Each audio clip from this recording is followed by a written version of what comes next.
Hey y'all, welcome to Grandma's Screen. My name's Norma, your host of whatever, and today we're talking Heartstoppers. I guess we'll go episode by episode and kind of just talk about the general things that happen in that episode. Our first episode is Out, which is basically Nick trying to come out to Imogen, essentially. So they have like a little get together at Charlie's house so he can tell her. We watch him kind of like having all these moments where he could, but he can't bring himself to. Then he goes to show her the bathroom, and that's where he tells her, or she tells him, technically, I guess, because he's like about to tell her, and she's like, "Is it about you and Charlie?" But super cute moment. I loved her reaction because it was an honest, like, I don't really know what to say, but I support you, right? Like, I'm giving you hugs, giving you love. So that was very cute. We also get Tao, Nick interacting with Tao and like upsetting him about the whole liking Elle situation. And as I think we all saw in last season, Tao struggles with losing his friends. So it's clear like why he's struggling with this crush, because it does have the potential of him losing Elle. But super cute. It's all vibes with this crew, okay? They're so adorable. It's so wholesome. We also have Ben in this episode making it clear that Ben is gonna be around this season. He's in a class with Nick and he's like unhingedly making comments at Nick. I think he's trying to make himself feel better by convincing himself that Nick is like him, which absolutely not, sir. But he's doing his best and failing miserably, so we love that for him. Episode 2 is Family, which is basically about the two families. So we have Nick, whose brother comes home and is like all up in his grill, bullying him from day one, from moment one. Like, what's going on here? And we get the impression that that's always been their dynamic. Weird, weird, weird. Charlie, we get his family finding out that he's officially dating Nick, and then finding out about his bad grades and missing assignments, etc. So his mom is like, you can't see him until you get this together. I'm pretty sure in this episode he gets caught like going to see him. He gets in trouble for going to see Nick anyways, because Nick was stressed out and he was trying to make him not stressed out, being a good boyfriend or whatever. We can see that the dad is struggling with mom's a bit of a harsh approach. I feel like the consequences are warranted, but the delivery could use work, like she's like all aggressive and it's like, you could, like, I love you. I love that you're in a new relationship, experiencing new things, but like we still gotta hold it together for ourselves, right? Like we still gotta be up and popping, because this nigga don't want you if you're failing. No, I'm just kidding. But you get where I'm getting at, right? We can make it a conversation. We can talk. It doesn't have to be like, you ain't doing it, I said so, boom, like, I mean, he gonna be unhappy regardless, I guess, but like, approach, relationships, how our kids are gonna love us in the future and all that. In this episode, we also have the girls finding out they're gonna be in charge of putting together this dance. I don't know if it's prom or what it really is. I'm sorry, I don't, but and I know I could go back and look, but I'm not going to. Very exciting things. I get confused because I'm like, okay, it's an all girls school and an all boys school, but are they, and maybe I can't remember this from last season or an episode in this season. My memory sucks, if you haven't noticed. But I'm like, are they in the same building but like separated by genders? I don't know. Confusing. But anyways, I guess they come together for this dance. In this episode, Elle also kind of going with the family theme, kind of creates a new family of friends. She meets some art friends and she's living her best life with them. Tao's all sad about it because, he's losing his friend, he feels like. We also get introduced to Tao and his mom's relationship here, and I'm obsessed. Like, I only dream, anytime I see relationships like this, I'm like, God, if there's anything in this world that you can give me, it is these types of relationships with my kids. Like, I want them to come to me for everything. Like, I don't want them to ever feel judged or like they're gonna be in trouble and speaking to me. Like, I don't care. I want to be there. Like, I'm gonna discipline you, I'm gonna be your parent, but I also want to be their friend. And I know, like, you can't be your kids' friends. Yes, you can. Okay, yes, you can. You can do both. You can. But anyways, yeah, I'm just obsessed. Tao and his mom are the cutest things in the history of the world. And I love her energy about Elle. I mean, we all love an accepting queen, right? Ally. Okay. Nick, as well as us, find out that Imogen is dating Ben. I think that's also at the end of last episode. I'm not sure, but yeah, he tries to warn her. She's like, he's nice to me, leave me alone. Which, like, dang, girl, like, this is supposed to be a really good friend of yours. You could at least entertain the conversation a little bit, right? Like, she was like, shut the fuck up. Don't you say anything about my mans. Episode 3 is Promise. And we learned that Promise is because Nick promises Charlie's sister. These are like assumptions I'm making. I'm pretty sure it's all obvious assumptions, but some of them to me, I'm like, I'm not sure, but I think it's that. So anyways, yeah, promises his sister he's gonna take care of Charlie at this little like celebration bonfire situation they're having, because in this episode they take the test, the GCSEs, whatever it's called, they take it and they get to celebrate, right? Their group has to go back to talk about the parents trip, but then, you know, all the kids have this little party thing that night to celebrate being done. Also, the beginning of this episode, it's Charlie and Nick kissing, and the rugby coach catches them, and then she talks to Nick, and she's like, so, I'm guessing this is where the tension on the team is coming from. You better let me know if they talking, and that's what this is. And he's like, it's all good, I got it covered, we good. So yeah, the coach, she's super cool. She talked about her own experience with her and her wife, I'm guessing, or girlfriend at the time, when she's talking about like her experience being lesbian in rugby or something. Point is, she's cool. She's dope. We love an accepting queen. We do. We also see in this episode Tara tell Darcy that she loves her, and Darcy doesn't say back, and this is where we start to see some Tara and Darcy issues, which aren't like directly related to them but are affecting them. Guys, I'm unhinged and I don't know why. I'm like on 10 right now. Not me being like, guys, I have so much energy right now. So much, like, oh my god, through the roof energy. Was that convincing? I totally forgot to mention, last episode, Tal is finally like, I'm gonna tell Elle I like her. Oh my god, right? So that's how that ends. So this episode, they're like trying to help him plan it, and he's like, you guys suck, I got this. So he comes in with the fresh new haircut, like, ooh, Tal went from like little weirdo to like cute weirdo. But he looks adorable with his little haircut, him showing up with the flowers, it's all so cute. And I was like, yes, I like you. These are the wholesome moments I'm talking about. Such a good time. So heartwarming. But then of course they go on the date, and the date is the party and the date are like on and off, right? Like we're watching it, we're going back and forth, that's what I'm trying to say. But speaking about the date specifically, she from jump is being weird, like being weird in the sense of she's like, why is he doing, like, you know, like this isn't him, or just like looking at it negatively, I guess you could say. And then like it ends with them arguing or whatever, but like I feel like she should have been able to see, like, wouldn't anyone's first assumption, especially when it's like your best friend that you're going on a date with, to be like, they were nervous, this was weird, they were nervous.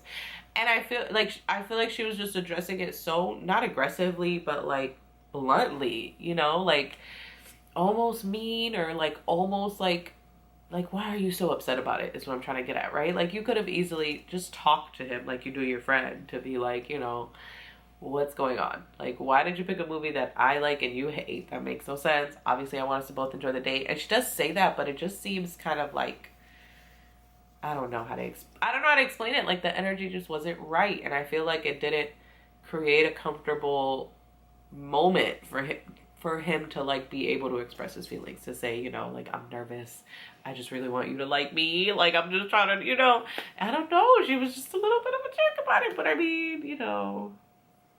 So they beefing now, she goes to her friends, he goes to his, and he's like crying because he's like, I freaking mess it up, I mess up everything, like friendship's ruined, oh my gosh, right? Like that's all he's thinking about.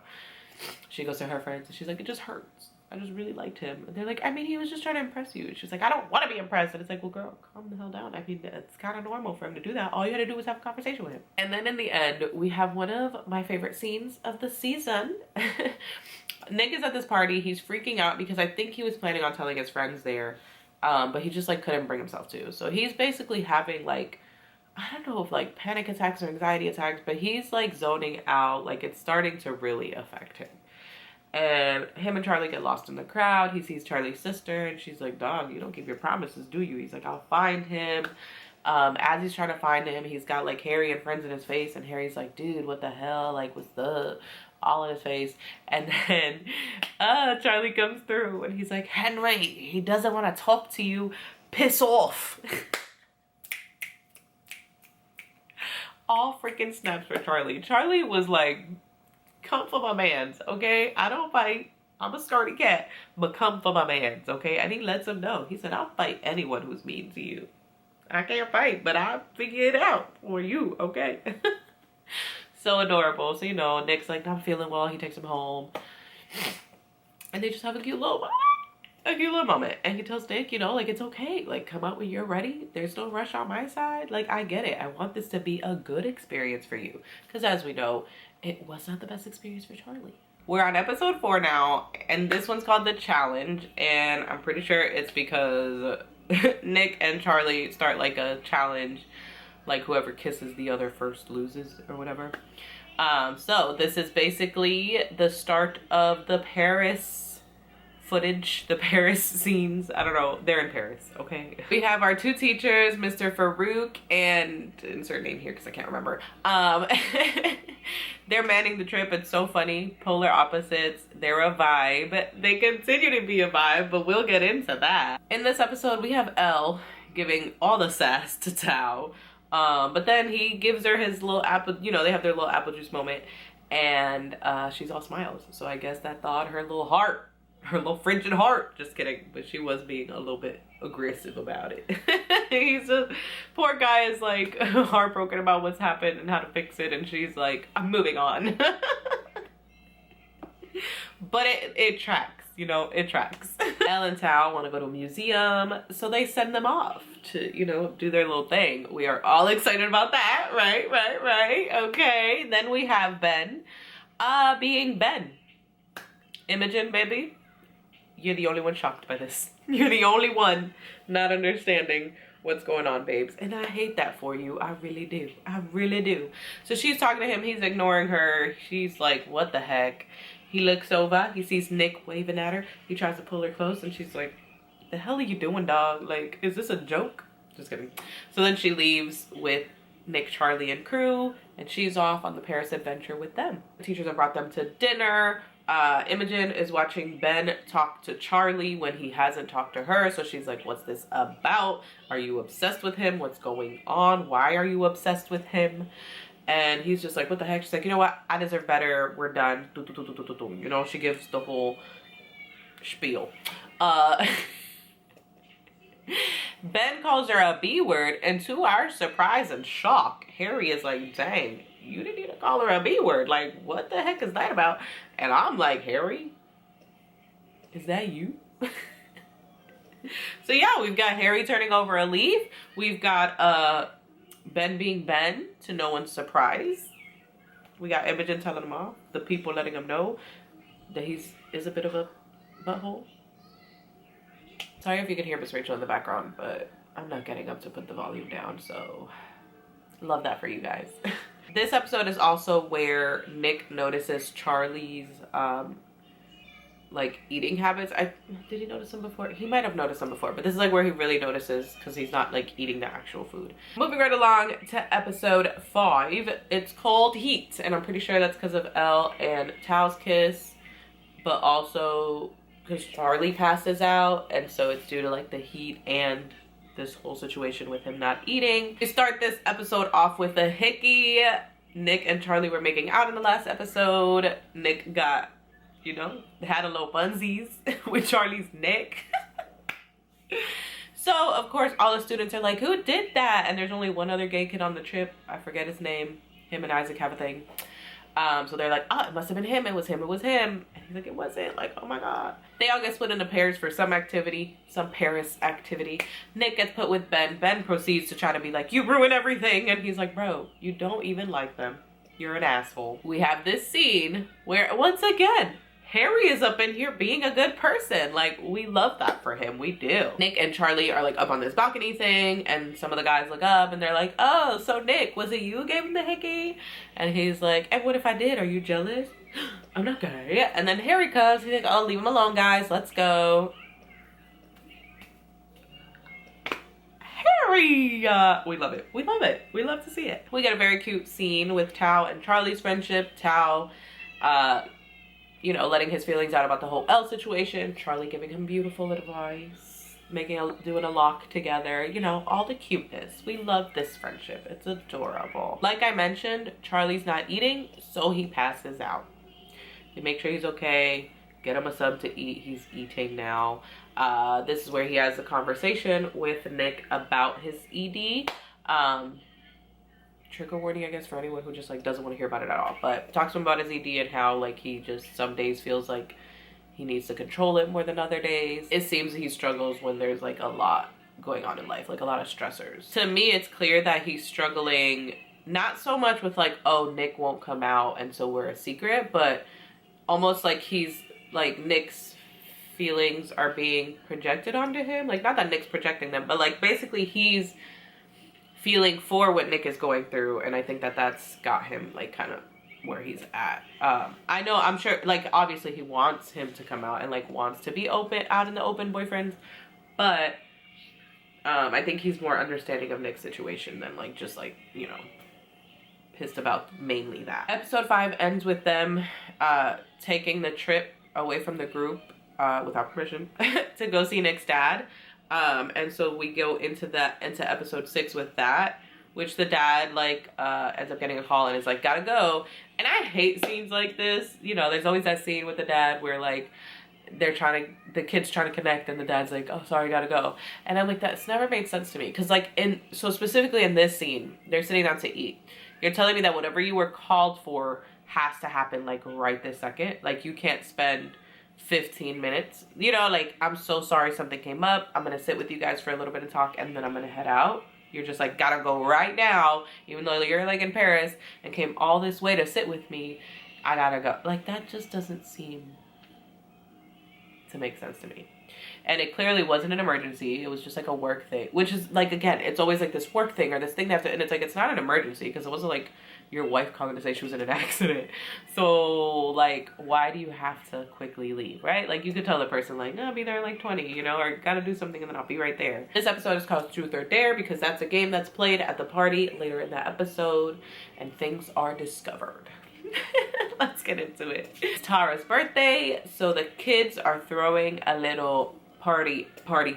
They start off with like sneaking off in pairs. The teachers catch Charlie and Nick at one point and they're like, go back to your room. And the one teacher whose name I cannot remember, to Mr. Farouk, is like, you know, you were never young once, like you never had those moments. And he was like, well, I didn't come out till I was in my 20s, so I missed all the teenage angsty, you know, little romantic moments or whatever. And, you know, dude gets flirty and he's like flirting with me and he's like, baby. So like, ooh, teachers go wild. What? I kind of like the matchup though. I think we all do. We all love the matchup. Who are we kidding? So I'm going to walk you through Isaac's story in this season right now, just because it's like small moments throughout the entire season and I'd rather just like group them together now. So we have a scene. We see like the guy that they thought gave Charlie the hickey. We kind of see little moments with him and Isaac where we're like, well, they won't they, right? Isaac is asking Charlie how he knew he liked Nick. And then we have this scene now in this episode where Isaac kisses him and then like runs away. He's trying to figure it out. And then we have a scene where they're like pestering him about it. And he's like, look, I don't like him. Not everybody has to be in a relationship. Not everybody has to like be in love or whatever.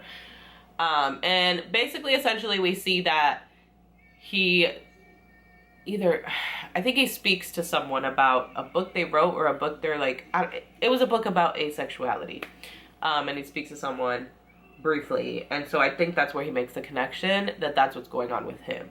Loving some ace representation because we don't know much about it. So it's kind of interesting to see it being explored a little bit more in media. So love that. But yeah, that's what happens with Isaac. They make up, you know, and everybody's all good.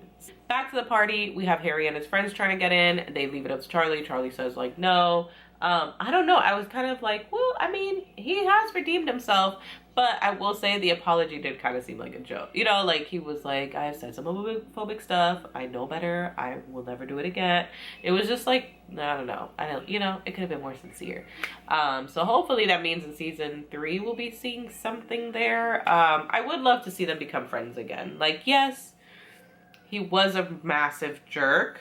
But I don't know. To me, it's like so important to let people learn from their mistakes, right? Like do better through actions. And I mean, through actions, he is doing better. So it's a tough one, I'd say. I don't know him personally though, they do. Like he's not a character. They're playing spin the bottle. The bottle lands on Tao and Charlie. Cute, funny moment. Tao's all crawling to him and stuff. So it was so cute to see just like the wholesomeness. And like that this doesn't have to be this like, oh man, I'm not kissing a guy. You know, like it's all jokes. It's all fun amongst friends. Then of course, the bottle gets spun. Or are they playing spin the... They were playing spin the bottle. And then they start playing truth or dare. There we go. So Charlie gets dared to kiss the one dude. And Charlie's like, you're only doing that because of the hickey situation, right? And they're like, no, whatever. So then she's like, okay, so then kiss Ben. And you know, Ben's like, I don't know, Charlie, after going to Nick and being like, what if I wanted him back? Like, well, clearly you don't, and you haven't learned anything, sir. So what are we talking about here? So yeah, he's all like, and I'm tired anyways, I'm going to bed, and he leaves. So then Charlie's like, okay, can I do a truth? And then of course they're like, well, who gave you the hickey? And I hate kids. Like, teenagers, can we use our brains just a smidget, just a little bit? Like, let's consider the fact, we know that this is a gay boy, and you're like pestering about who gave him this hickey. Did you ever think that there's like a 50-50 chance that you're trying to out someone? There's only one other gay kid here. So it's like 50% it was him or 50% it was somebody else who's clearly not out because you only know these 2 gay kids. So like, you know, and then that's exactly what happens. They force Nick out of the freaking closet because what is Charlie to do? Lie in the truth or dare truth? Or say I'm not doing it, and then everyone's like, what a wet blanket, you know? So yeah, Nick is like, I know who did it. It was me. We're dating. And everyone's reaction was cute. Don't get me wrong. The before, this whole like not realizing that you could be forcing somebody out thing is a little annoying. But, you know, they're like, oh, that's so cute. Oh, I had an idea. Oh, how long? You know, like, do you want us to keep it a secret? That had my soul. That had my soul. That was so cute. You know, Nick is like, we're okay with it getting out. So we have Darcy has been drinking at this party. She gets sick. They run and get the teachers because obviously they're all kids who've never drank before, so they freak out. You know, the teachers, they're like, yeah, I think it's Farouk is like, I don't know, can't get in trouble for food poisoning, right? So they know what happened, but you know, chalking it up to kids having fun. We love to see it. So then we have a Darcy and Tara moment. Darcy finally tells her she loves her. I don't remember if I mentioned it, but Tara did tell her she loved her and she didn't say it back. And they've been struggling because Tara doesn't know what's going on with Darcy because Darcy's not really talking to her about serious things. She just makes jokes and moves on. And then we have the teachers decided to get it on. I don't know why I just did that, but the teachers decided to have a good time. He's going to show Farouk how to have fun little teenage romantical moments, okay? Hey, right? Farouk's bed, she threw up on it. I forgot to mention. And so, you know, he's like, well, you can sleep in my bed. Ooh! The boldness, sir. The boldness. And I'm sorry, y'all, that I cannot remember the teacher's name for the life of me. And I should, because he was so sweet to Charlie. But I don't. I only remember Farouk because he was so, like, you know.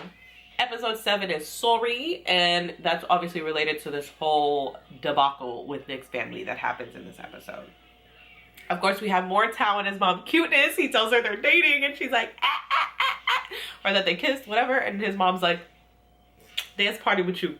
She seemed more excited than he did, and I just am obsessed with her. We have them going to see Elle's art. It's this cute little painting of her and her friends at their favorite little, like, you know, comfort place. Elle and Tao are kind of like discussing with her maybe going to another school or like, you know, what's going on with her art and growth and how that affects them. Ben shows up wanting to apologize to Charlie, and Charlie is basically like, bruh, you can't force me to accept your apology. You can't force me to forgive you, dude. Like, glad you're growing, great. I don't want nothing to do with that ish, is what he said, basically, literally, actually. Yeah, so Ben is like, ooh, leaving, because I think he said he was like moving or something, and Charlie's like, I really don't give a fuck. We have dinner at Nick's house. His dad's gonna be there. They're there. His brother's making jokes. His brother's about to try to expose him at the dinner table. Charlie's sister not having it. She's like, bitch, you better not. You better not. That's what she's doing. And so then Nick is like, you know what? This shit. I'll do it. What's up? I love how I did not say one cuss and said the other. Anyways, yeah. So he exposes himself to his dad and he's looking at his brother like, I don't know why you acting 10, but I don't give a about your bullying anymore. It don't affect me no more. Leave me alone. Okay? Period. He walks away and the brother's like, we just gonna let him do that. And the dad's like, you're not the man I thought you were. And then the mom is like, you're not even here to be calling nobody a man or to be commenting on nobody. He's like, I can't even say nothing when she's like, no, you can't. Period. And don't. Cause what? Crazy, unhinged behavior. Charlie's family leaves after that, duh. But his freaking sister coming out the bathroom and his brother's on the phone like, yeah, this freaking F word slur. She's like, sir, you need assistance and I will knock you down these dang stairs if you're talking about my brother like that again. What's up? Miley was good. That's what she said. We love Charlie's sister. And this episode ends with Darcy in her suit at home, like, ooh, so excited for the dance. And her mama's like, you look like a man, or whatever the heck she said. And Darcy's like, man, you, mom, you. And then they get into an argument, and the mama's like, get up out of here. And she's like, cool. So she gets up out of there. All right, and here we are at episode 8 called Perfect, which is basically the dance and kind of everything coming to a head. The episode starts with Nick being all in. He wakes up, Instagram post, this my B-friend. I'm bi actually, because apparently people think that that doesn't exist or so. I don't know. I don't know what's not clicking for people. Tao asks Elle to be his girlfriend, and they're the cutest thing I have ever seen in the history of the world because Tao is just so adorable. He got his little haircut, obsessed. He just looks so stinking adorable. I can't stand it. And then Elle in her little outfit. That girl, listen. Sometimes I wish I was a little stick figure so I could rock some stuff these girls be rocking, because these stick figure girls can wear little skirts that are like this long because like it covers everything. I mean, dang, you know? But she's cute. Love her outfits. I would do like the tops of her outfits. So adorable. With like high-waisted dad jeans or whatever. I'm with the shits. That's me. All day. We have the Tara and Darcy situation kind of continuing. Tara can get a hold of Darcy. Everyone's helping with the dance, but she's not showing up. So she's like concerned. She's worried. She tells her friends. She pops up eventually and basically, oh, well, Tara had gone to her house and basically finds out that her mom isn't the greatest mom and isn't the most accepting mom. So we kind of figure out what's going on there pretty quickly, or Tara does. And then they meet back up at Charlie's house where everyone goes after the dance. And yeah, they're good. They love each other. She tells her how much she loves her, and it's beautiful and wonderful. Back to the dance real quick. Going back to the dance, we see that one teacher. Damn it. I should have looked up his name while I was waiting for the camera to charge, but we see him invite Farouk under the guise of like, come help chaperone, and then he's basically like, maybe next time we go on, you know, dinner and shit. And the guy's like, next time. So now they dating or whatever. They go together. I need help. But yeah, so that's cute. Imogen might also be bi because she's like feeling herself the little guitar playing girl. So, okay, I'm with it, you know. She's an ally, remember? She might be part of the community in other ways now. We don't know. And then it ends with Nick being there for Charlie and everything that's going on. Basically, he's realizing that Charlie's still struggling and that it seems like the struggling is only getting worse. So he essentially is like, please, please, please, like, confide in me. Like, I want to be your strength. I want to help you. Like, talk to me. Promise you'll talk to me. And so that's how that ends. It ends with Charlie typing I love you in their Instagram chat, and we don't see whether he sends it or not. So I'm looking forward to season 3. I'm a little nervous for it, but I'm also excited because I think it's still, I'm sure there's going to be just as many cute and wholesome moments in it. I hope you guys enjoyed this little like review recap kind of situation. Like the video if you did. Comment down below. I want to hear your thoughts about this season. Subscribe for more content like this, and I will catch you in the next one.